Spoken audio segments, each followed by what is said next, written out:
Bu yıl 9-10 Kasım tarihleri arasında Belçika'nın Brüksel kentinde düzenlenecek Uluslararası Uygur Sempozyumu'nun hazırlıkları tamamlandı.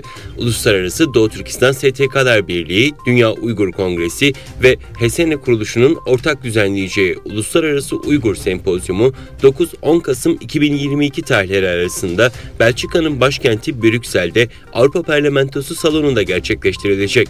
Bilgilere göre Uluslararası Uygur Sempozyumu'nun açılış töreni Avrupa Parlamentosu'ndaki bazı siyasi partilerin ev sahipliğinde Avrupa Parlamentosu salonunda yapılacak. Sempozyumda Çin'in Doğu Türkistan'da işlediği soykırımı durdurmak için alınacak özel önlemler ve yapılacak işbirlikleri tartışılacak.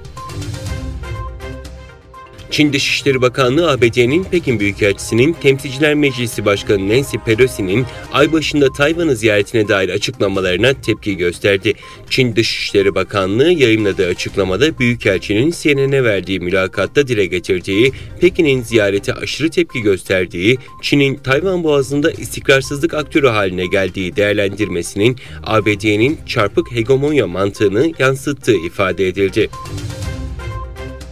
2020'den beri Çin dışına çıkmayan Çin Devlet Başkanı Xi Jinping'in Özbekistan'a gideceği iddia edildi. Şangay İşbirliği Örgütü için Semerkant'a gitmesi beklenen liderin burada Rus lider Putin ve Cumhurbaşkanı Erdoğan'la görüşmesi bekleniyor. Çin Ulusal Sağlık Komisyonu koronavirüs salgınının ülkede evlilik ve doğum oranlarında düşüşe neden olduğunu açıkladı.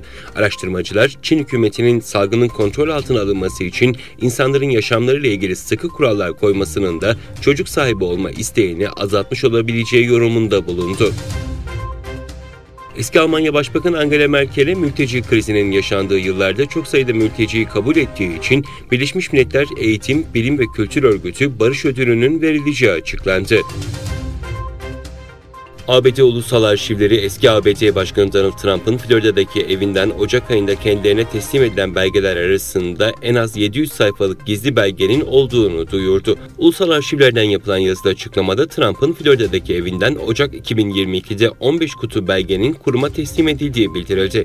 Trump'ın Florida'da bulunan Mar-a-Lago malikanesi 8 Ağustos sabahı FBI ajanlarınca düzenlenen baskınla aranmıştı. Kırım platformu ikinci kez toplandı. Dünya liderlerinin çevrimiçi olarak katıldığı toplantıda Kırım'ın yasa dışı ilhakının kabul edilemeyeceği vurgulandı. Zirveye Avrupa, Asya, Latin Amerika ve Afrika'dan 60 civarında ülke ve örgüt temsilcisi katıldı. Ayrıca Avrupa Komisyonu, Avrupa Konseyi, NATO ve Kırım Tatar Milli Meclisi temsilcileri de zirvede yer aldı. Zirvenin açılışını yapan Ukrayna Devlet Başkanı Zelenski, Kiev'in Rusya'nın ilhak ettiği Kırım üzerindeki Ukrayna yönetimini yeniden kuracağını söyledi.